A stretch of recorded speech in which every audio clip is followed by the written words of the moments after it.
Hey everybody, welcome. Thank you for listening to this episode of Marriage Therapy Radio. My name is Zach. I'm here with Laura. Man, it's the holidays. We have not gotten a lot of recording time in November and December, but we catch up quite a bit in this episode, cover a few things that we're learning before we get to one of my top 5 therapy recommendation intervention things that couples tell me this works the best. You get one of those today. You might even get 2. But I want to wish you happy all the things. Happy Christmas, Happy New Year, Happy Hanukkah, Happy Kwanzaa, Happy whatever you're celebrating. I hope you're celebrating something that looks like peace and joy. If you happen to celebrate with Hallmark Christmas movies, I've got a recommendation for you. It's called Ghosts of Christmas Always. It's absolutely bonkers. I know there's all kinds of problems with Hallmark Christmas movies, but if you're looking for one experience that will blow your mind, check it out. For now, this is a very cool conversation. Stick around. I have a lot of breath, so I'm kind of worried. Well, after I had my surgery, I didn't work out very much at all. I wasn't allowed. And so I just started back, and I'm the same way. I'm walking up the stairs and I'm a little winded. Wait, what stairs? You don't have stairs in your home? My office. Your office. Oh, that's right. I have stairs in my home. I have 2. Okay. By the way, if you hear the jingle bells, because you can't see us, Zach is wearing a hat that is giving me some issues. Like I'm feeling some dissonance right now. I love wearing this hat. You do? I don't love it. So what he's wearing is a Santa hat. So a traditional Santa hat would have white fur around the forehead. It would be red on top with some kind of lovely velvety situation, and then a white ball.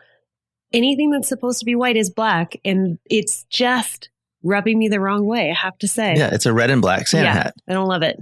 It's Grinchy. No, What is it? It's perfect. What is it? It's not Grinchy. It's jolly. It is not jolly. It's the opposite of jolly. And then the balls that you hear, jingle bells, I have on. I'm going to take this off for the viewers that watch our YouTube video or whatever clip might go on social media. Isn't that cute? They're little elf ears. Oh, there we go. I'll push them out. You did it wrong. Okay. Can I tell you something? Hi, really? I miss you. I know. I miss you too. November's been kind of crazy. We haven't talked to each other much. We've kind of done these weird interviews, and they've timed out briefly. I did a couple by myself, and then we were, so now this is like the first time that we're sort of back on schedule. It's weird how much I think I enjoy spending time with you. Oh, it's like almost a half compliment. We're almost there. I had a client in my office, and she literally she said something like, "I think I'm ready to maybe start preparing to probably give it a shot if I think of," she had so many disclaimers about how hard she was willing to work on her marriage. She was almost there. Yeah. Any compliment that I give you has like the 3 disclaimers. Exactly. Yeah. Yeah. So I have to tell you about this, and I really want some suggestions of how it should go. So I'm going to put this out there. Info at Marriage Therapy Radio. Is that our email address? I think so. I don't check the email address. I just check the Instagram. Yeah. Which is blowing up. Oh. By the way, we have 3,000 Instagram followers now. Wow. I know. I feel like that's a lot. Okay. I mean, it's not a lot, but it's like 3,000. We've had several million a few thousand downloads. So I kind of feel like maybe we should 2 million. 2 million downloads. So maybe we should get more people to follow the Instagram page, because then you'll get to see us like actually visually. You'll get to see the Grinch hat and the elf hat and Smidge, who's here today. Hi, Smidge. Hi. Okay, here's what I'm excited about, and I need some suggestions. Go. My mother-in-law, Judy Heck, who I like to mention on the podcast from time to time. She loves you. She thinks I'm hilarious. That's right. I was waiting for that. She is the president of the Cascade School of Music. The Cascade School of Music does amazing things in the community, and they do music lessons across the board, but they offer a lot of scholarships to kids. So we have a fundraiser gala coming up. I was sitting at dinner last night, and Holden said, "Mom, I have something that I'd like to add to my bucket list." I was like, "What is that?" He said, "I would like to dine in the dark." I was like, "Oh." He saw it on a magic show. Where they dine in the dark. And I ran with it. And I said, Pitch black. Yeah. Pitch black. Because the idea is at least that you take away a sensation and it heightens another sensation, right? You take away your visual, your vision, and suddenly the food tastes better. And we came up with a really cool auction item for the gala, which is coming up on Sunday. that I'm going to sponsor. So I'll hire a chef. I will be the MC of the evening, and we will come to your home. So the chef will come to your home and the server will come to the home and I will come to your home. And for a group of 6, we will dine in the dark and do wine pairings. And I wanted to ask you, because we had this huge debate last night. I said, wouldn't it be fun if we played with all the senses? So you played with like music. Maybe we had some fun music going, maybe some smells, some temperature changes. And Holden was excited about like, let's bring humidifiers and we'll make it like a rainforest and all this fun stuff. And Ryan was dead set. He said, no, it needs to be pitch black, no music. Like you have to deprive all of the senses so you can focus on just your palate. How do you feel about that? I feel like the event, as I have understood it, is exactly that. It's pitch black. Right. It is. Yes. It is designed to make it awkward and confusing and challenging to. And so if you're going to stimulate other places, maybe you diminish the power of that would be my first thought. Okay. Not that your idea is bad. I think it wouldn't be the same thing. It would be a different thing. Okay. Yeah. I'm excited because it'll be for 3 couples and I'm going to create sort of a couple experience. Like I want it to be an experience, not just with the food and the beverage, but also what is it like to be sitting next to people that you are not able to see? And what is that experience? So I'm just really excited to host this event. And I'm also hoping that we raise a ton of money. But if anybody has any suggestions, please, please, please, if you've heard of this before, if you've gone to one, we're going to test it out on ourselves first. And I'll have somebody just make a meal for us. But maybe we'll do it when you're in town. That would be kind of fun, huh? Oh, when I'm in town. Oh, yeah, that'd be fun. Yeah, that would be kind of fun. So send me your suggestions. March? Sure. Yeah. Yeah. People, they'll sign up for it and it'll be an auction item. But if you want to donate to the Cascade School of Music, by the way, this episode's been sponsored by them, which is pretty great. It's actually sponsored by Rocket Money, but yeah. Okay. Have you been watching the World Cup? How's that going? No, I have not. I have not. I don't know. Remember when I used to work for you and you got mad at me for watching the World Cup in my office? I don't remember that at all, actually. I don't have I'm obsessed with the World Cup. Mad bone in my body. It's true. That's what I've been doing with my last few weeks. What are we talking about today for our listeners? I want to talk about something specific that will be of help to them. Okay. Well, we got there pretty quickly. That's great news. We've been bouncing around. We've been talking about the Enneagram. Did you listen to the puzzle episode, by the way? It was amazing. No. I'm not in the episode, so I didn't listen to it. Well, you're not in the episode because you were like, nope, you do that one by yourself. It's true because I said, I don't understand the connection. Well, then you should listen and then I'll understand the connection. All right. Yeah. Okay. Fine. I thought it was fantastic. And AJ Jacobs, who I interviewed, could not have been more delightful. What is AJ? What's his deal? Well, he writes books. Okay. And he wrote the book called The Year of Living Biblically. So he's the guy who, for 1 year, he obeyed every single rule in the Bible. Okay. That's intriguing to me. Yeah. And we talked about that briefly. Literally, my brain went first to if you sin, you cut your hand off. Yeah, something like that. Yeah. But he said, he didn't shave his beard because you're not supposed to shave your beard. He didn't wear clothes that had 2 different kinds of fabrics. He stoned adulterers. He said, I used pebbles, but I wanted to see what it was like. Yeah. So, okay. But his most recent book is about puzzles, and we talked about how working on and working through puzzles is kind of like working on and working through relationship challenges. So, okay. You made the connection. Of course I did. I will listen today during my workout. I promise you. I'll put it on 2.0 speed though. And then we did the Enneagram episode. That was kind of fun. Yeah. What do you think about that? Oh, okay. So we have to catch folks up. So we did the Enneagram episode. Then Zach with and I Ian Morgan Cron. Yep. We took the test. Yeah. Or a test. As though we were the couple. We took the Enneagram for couples test. As though we were the couple. And I didn't really read the suggestions because I didn't care because I'm not really in partnership with you. But I was interested. It's not really a couples tool. It's not really a couples tool. It's a tool for each of you to get a sense of where you are. Right. And then how those 2 styles interact with each other. It's not a relationship management. Yeah. Here's suggestions for your love life kind of thing. It's more like, here's how the dynamic exists. So if you're going to take it, you could take it with a business partner. You could take it with your kid lover. and yourself. You could take it with your partner, your lover.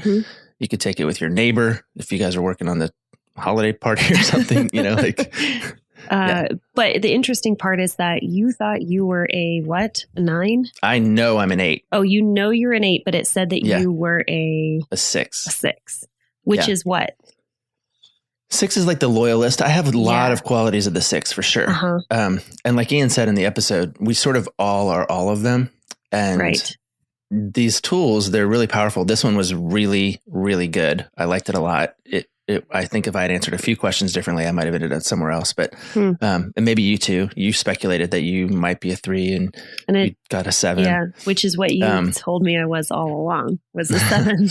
Well, I didn't tell you. I think as we talked about it, it kind of emerged, and that's the way I think it ought to happen. Okay. You ought to just be talking about it and kind of going, "Oh, well, maybe this and maybe that," and then. But ultimately, you get to decide. Mm-hmm. You don't really get to decide, but it's up to you to decide, not some tool to tell you. But anyway, we got 24-page report, 28-page report about all the different strengths and challenges that we're going to have. And I appreciated it. I thought there was a lot of interesting insight. I skimmed most of it, but I was like, yep. What was the website that you got this off of? Oh, it's the IEQ9 tool. Oh, it was that you his can get tool. through. Yeah, through Ian's website, which is ianmorgancron.com. Yeah, it was really neat. It took me, I did it on my phone. It took maybe about 30 minutes. It was a lot of questions but it was pretty easy to answer. And I really like the way that this was designed, because generally what it will do is the feedback I get from a lot of people whenever they take a questionnaire is it's all or nothing. And I find myself very much so in the middle. It's very binary. This started off with rank these statements in level of truth for you. So I resonate really well with this statement, kind of with this one the least. And so it has you rank it, and it just did powerful things for my brain. And I think it would really resonate with a lot of people who don't enjoy the binary. So, I enjoyed taking it. Now I'm really curious about my husband, and because I care a little bit more about him than I do about you. Yeah, totally. Yeah. Do you tell him that you miss him? Yes, I tell him often. I miss you. Oh, I have to tell you another thing. Like we said, we're probably not going to get to any content, but although we do have I think I have a very specific thing that's going to be helpful today. Okay. I'm really excited because we have a tool that we have been using in our house, and it is so phenomenal in helping our relationship. Are you ready for this? Yeah. Okay. So, Alexa, she's not in my room, so she can't hear me. Amazon's Alexa. She can't hear you in your office because you have headphones on. Right. I was like, don't start talking. Don't say a word, Alexa. You're not allowed in this conversation. There's She's this listening. screen. It kind of looks a little bit like a picture frame. And you can put it up in your house. I don't remember how much it was, but we got a screaming deal on one of the Amazon, Black Friday situations. So one of the things that we started doing is at the beginning of the day, we have a ritual in the morning because we wake up super early. Ryan gets back from the gym. I get my cup of coffee. We sit down and I do a mental load breakdown of here's everything that is inside of me. One of the things that I learned from a book recently is that women carry a ton of mental load. When you talk about what you do in the household, there's the actual physical taking out of the garbage or like the fixing of dinner. But then there's all of this cognitive load that you take on. And the book is really pretty, I would say, imbalanced, but it talks a lot about how women take on this cognitive load. So rather than getting resentful, we sit down, we do a big mental dump of everything that's going on in my head that is taking up space that I want my husband to be a part of, so that I feel like it's not just my load to carry. And we put it on the Alexa app, and it pops up as a to-do on this actual screen in our kitchen. And then there's also a sticky note feature. I've told you guys about the sticky note feature before, where every morning I go and I type in a love note to my husband that goes up on a sticky note on the screen in our kitchen, so that we have two things going, right? It's a really cool tool. Two things going at the same time. There's also shopping lists, but there's a lot of ways to make this device work for you. And I've just been playing with it, but I love the sticky note thing. Because you asked me, do you tell your husband that you miss him? Every single day, I'm writing a new sticky note about appreciations and adoration. And he really loves reading it. And I love that my son can see it too. Are you Googling it right now? Yeah, no, I love it. I think it's fantastic. Oh, Cool. Yeah. All right. I don't even know how far into this episode we are without getting to any real I was checking fantasy football because I wanted to tell you that you and I have both officially been eliminated from the playoffs. Whoop-de-doo. Yeah. We knew that was happening, but I'm kind of surprised you didn't do so hot. Well, I lost this last week. Okay. What was to your score? you? Oh, to me? You're not even paying attention. I didn't play you last week, did I? Yeah, you did. Neato. You beat me twice this season. And you beat by me not paying attention. Yep. I didn't even realize that we were playing each other. I know. This is the thing. You had players on your bench that did not play. Yeah. Yeah. I mean, in your game that did not play. Whoops. Okay. I feel like really suck. Maybe we caught up on all the stuff. I'm not quite sure. There was like one other major thing I wanted to talk to you about, but I forget what it is. Save it for the next episode. I want to talk about, this is something I feel like, yes, we've been all over the place last month or so. And I really want to have something that people can use, maybe especially during the holidays, because I have like a top 5. Do you have like a top 5 things in your practice that you're like, these 5 things are my go-to things that I tell couples that work? Like if they get this part right, then this, like, or rather, maybe you put it this way. People come back to you and go, this really helped. Mm-hmm. This really helped. Sure. Like I probably can name the 5 things that people most commonly say, this was the best thing I got. Hold on, from can therapy. we do that real fast? Because I want to take a moment and actually think about what those 5 things would be and compare our list, because I'm curious if they'd actually be similar. Do you want me to make the Jeopardy music? Like, we pause. Jason Okay. cuts it out. Okay, pause. And I'm going to write this down. You write yours down. Okay, I already wrote mine down. Okay, hold on. Maybe this is a good spot for the ad. Hey guys, I want to let you know that today's episode is brought to you by Rocket Money. It used to be called Truebill. And listen, we've talked about Rocket Money before.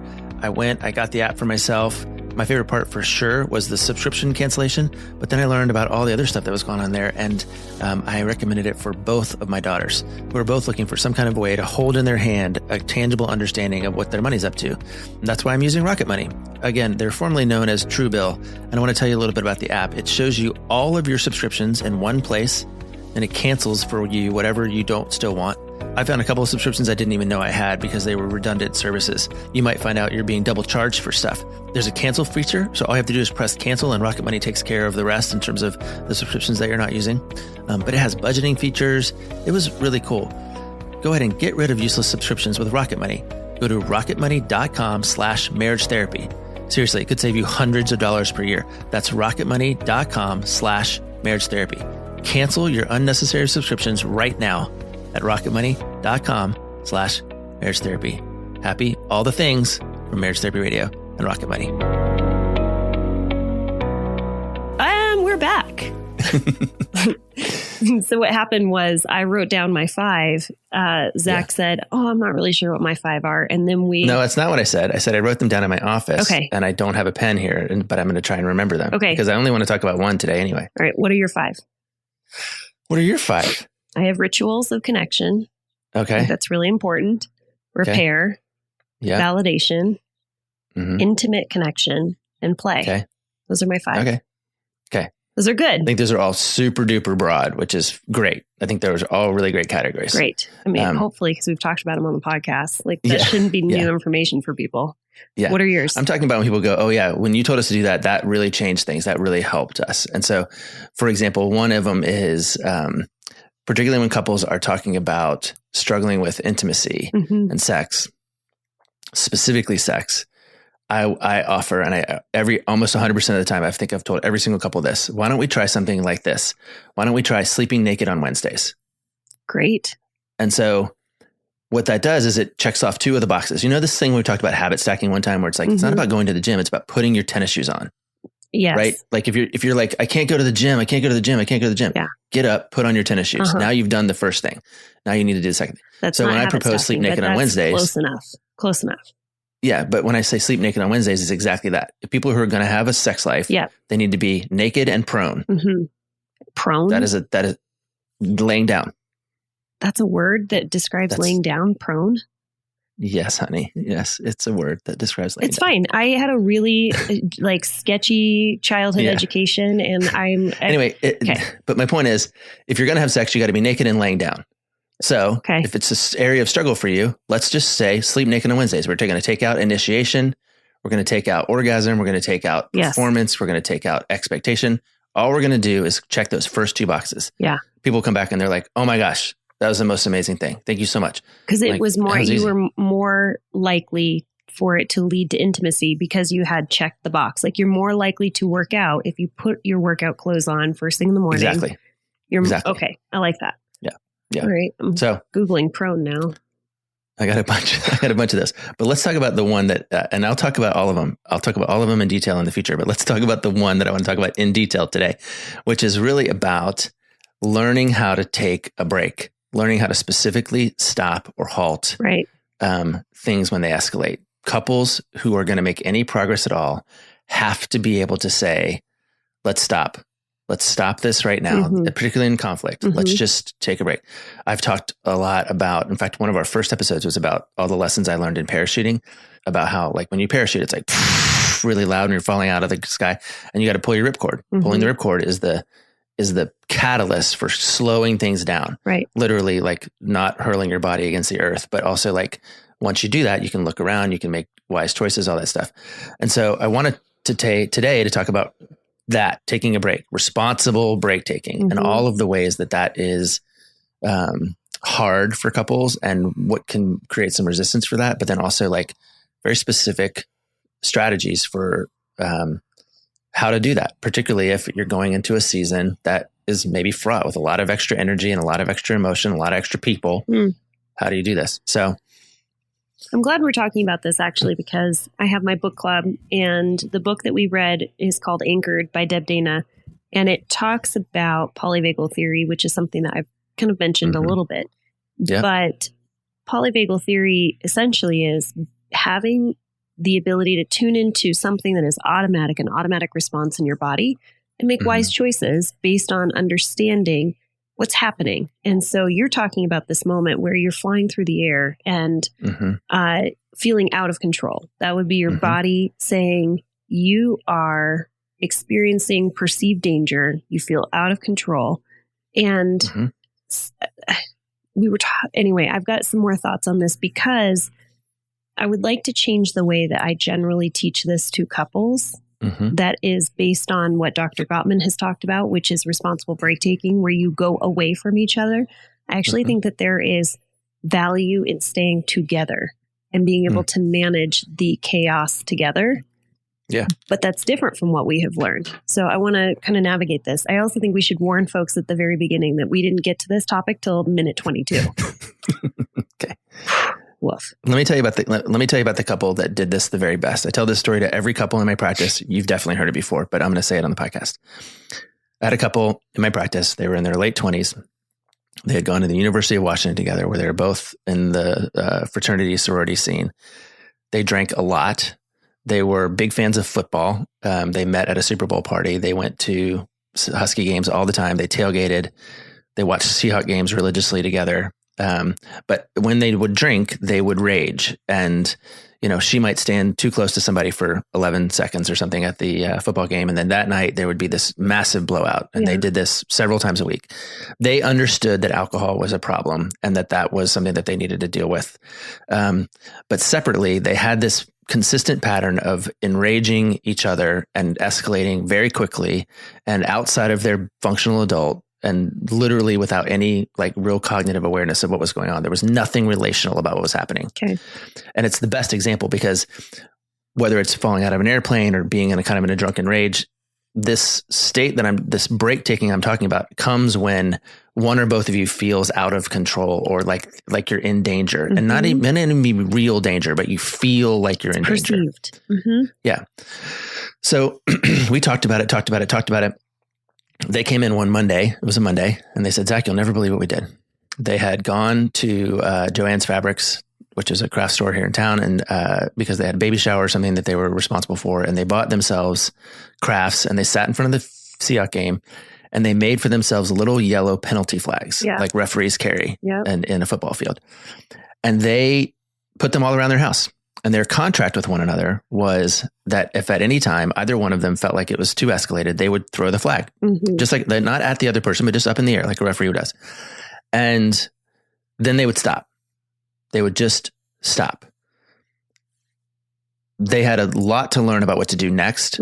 But the reason that they were so good at this was a couple of reasons. One was they were vigorously committed to that rule that they established for themselves. They understood how important it was for them to interrupt the negative pattern.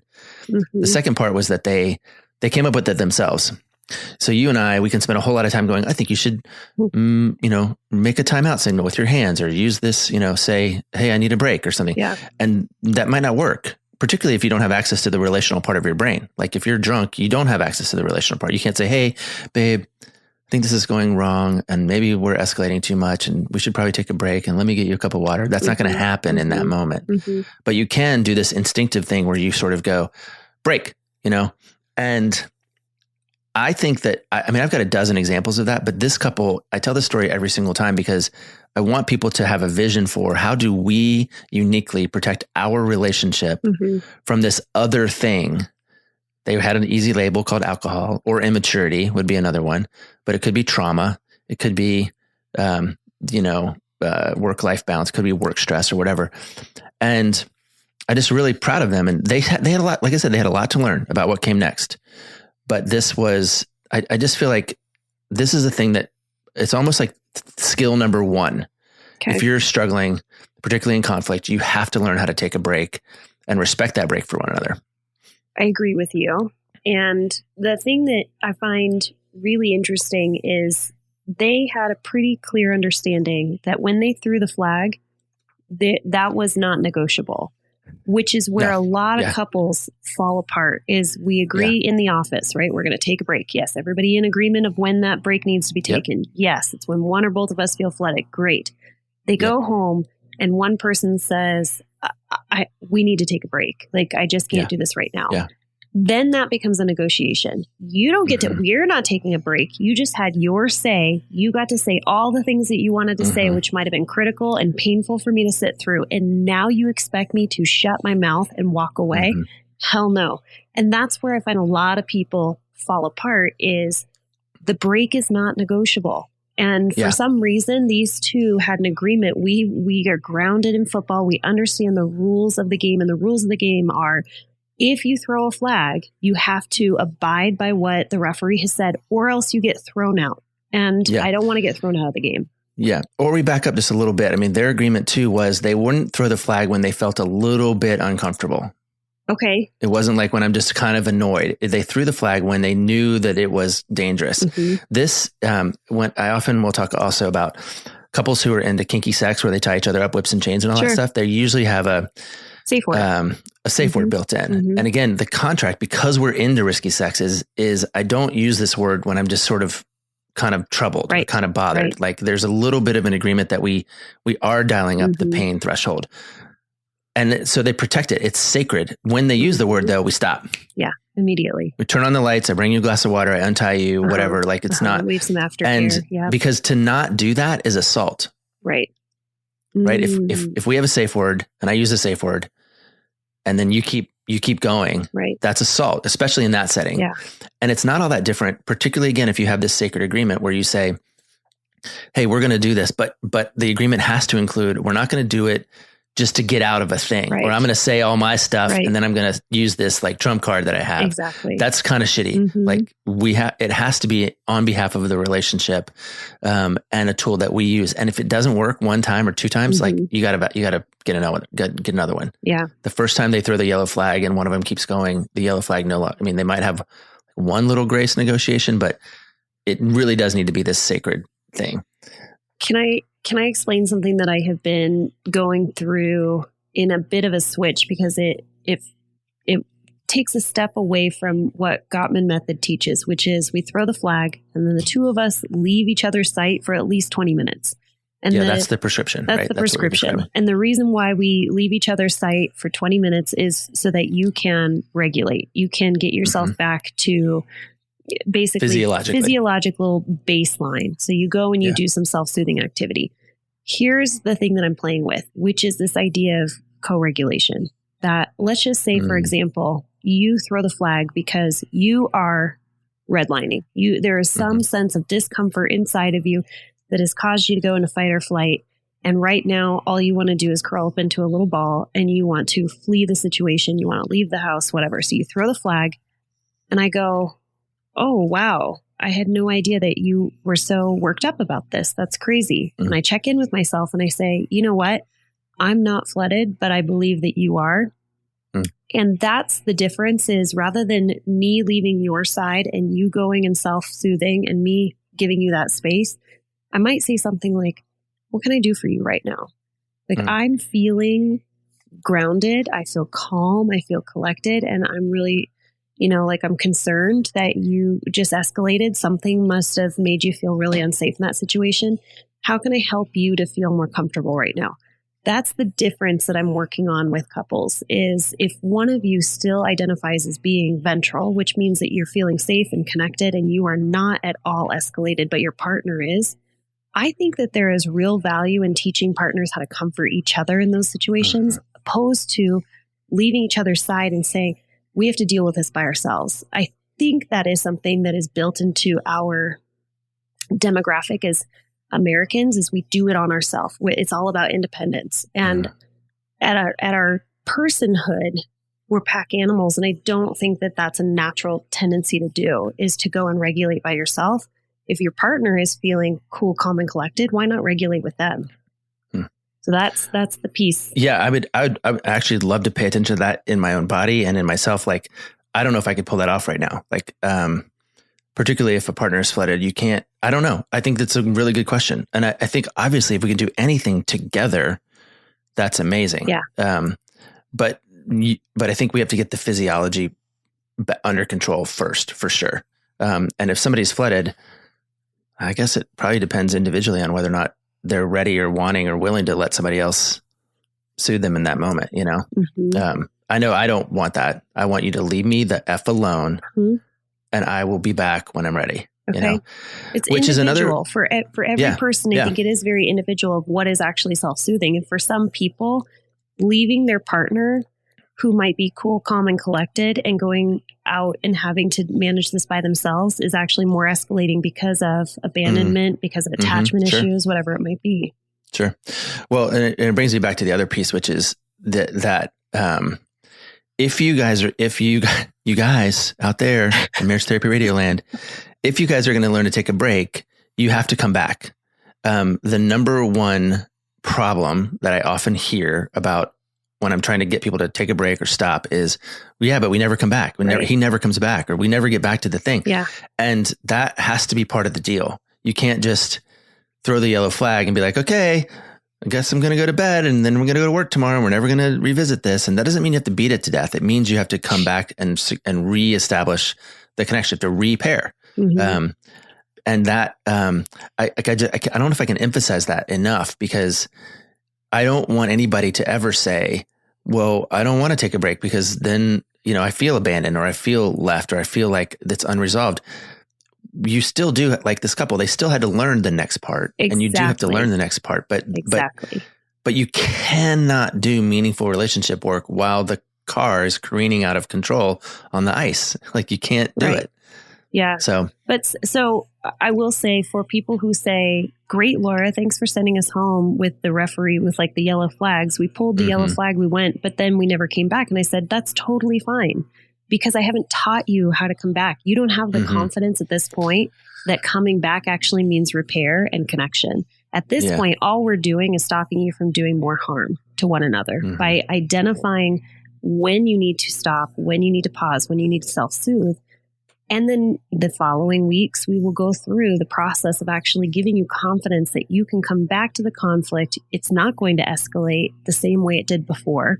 You're going to come to some kind of resolution, and you'll feel more connected because of that. So totally normal if you don't want to come back to the conflict because you haven't gotten there yet. You will. Yeah. Well, and they came back to therapy, so that's cool. You're like, okay, let's do that. Here we are. But I don't know, dude. I think I was just thinking about, like, I want people to be able to execute, and maybe, again, your whole list is amazing, but what do you actually do? if it's going to be intimate connection, you may need to actually begin to sleep naked on Wednesdays, Okay. or if you're going to begin to repair or de-escalate, you may need to do a little bit of a deeper dive on how to do responsible break taking. Okay. And I think I love talking about responsibility because it's hidden right there in the world. You have an ability to respond, response ability. And what is it going to be? Like, don't let the gravity or the inertia or the energy or the alcohol take over without a plan, a ripcord or a yellow flag or some safe word that you have built into your relationship that you will consider sacred and that will keep you from doing the thing that is ultimately going to create more harm. And then obviously, yes, let's learn how to come back together and reestablish that connection. But I think early on in any intervention process, that has to be a piece of the puzzle. Okay. So tell me the way that, Zach, I want to have sex more often. Cool. Wednesdays, you sleep naked. Neato. I want to pull the ripcord more often. What is that thing that is going to, in each relationship, tap into creating that stack where it's like, this makes it that much easier? Well, I think, again, part of what's cool about that yellow flag story is this couple had football really ingrained in their identity. And I think part of what you can do is take a good look at like, hey, who are we? Who are we? And what's going to be our thing? We have a safe word that we use sometimes less and less now because we don't need it, but it was a parenting one. And it was just a restaurant near our house.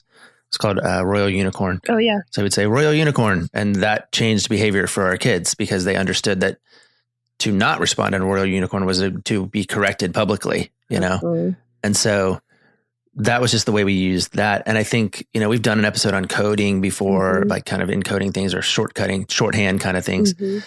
But I would say,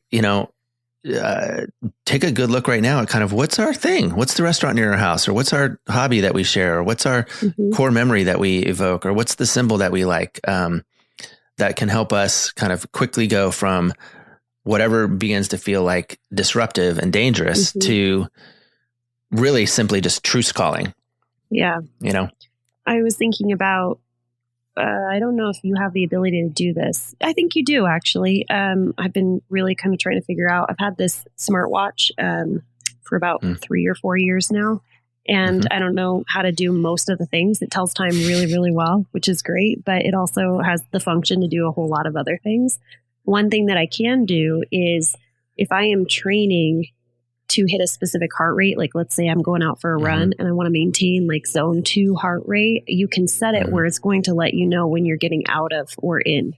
So it would be really interesting, let's just say, if you had the ability, and you're going to all have to figure out how to do this on your smartwatches, is to set it where maybe it gives you a buzz or some indicator when you get to 100 beats per minute. That is going to be sort of physiologically, for most people, when your body is beginning to switch into fight or flight. It's registering that why are you smiling? I want to tell you a story about a watch and a person we both know. Okay. Longest episode ever. Let's do it. I missed you so much. Well, I mean, we can shut it down here, but it's a great idea. Yours is a great idea. Oh, and Amazon's new band, it's called the Halo band. One of them has a feature that will listen to your tone of voice and let you know if you're escalated in a certain way. A little snarky. I learned about this Halo band from Elizabeth, who we both know.